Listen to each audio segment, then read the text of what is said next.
about that time for another daily deposit, fresh perspective, 2 minutes at a time. The deposit for today, 109.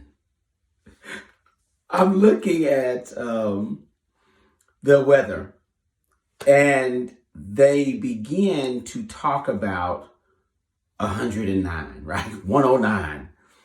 And when you do the research, 109 is the heat index, which means it's probably like, 98 to 100 degrees, somewhere around in there, but it feels like 109 to the human body.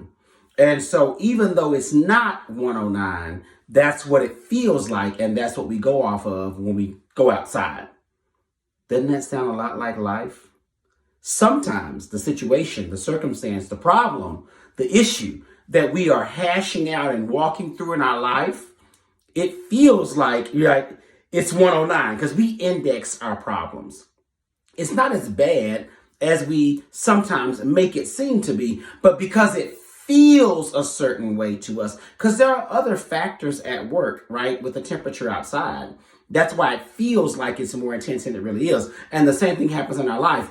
Other factors, maybe I'm stressed out, maybe I'm tired, maybe I already have, one or two other things going on. And so what happens is this new thing, it's not as big and bad and hot, as we make it seem, but it just feels that way because of other factors already happening in my life. So what we need to do is do good at taking the index out of our problems.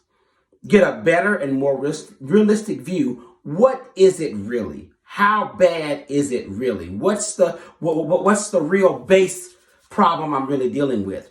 Because as you allow your problems to be indexed and you go off of how you feel, right, because of other things, you end up putting yourself in these higher stress levels and higher situations than what they need to be. So realistically, look at your problems.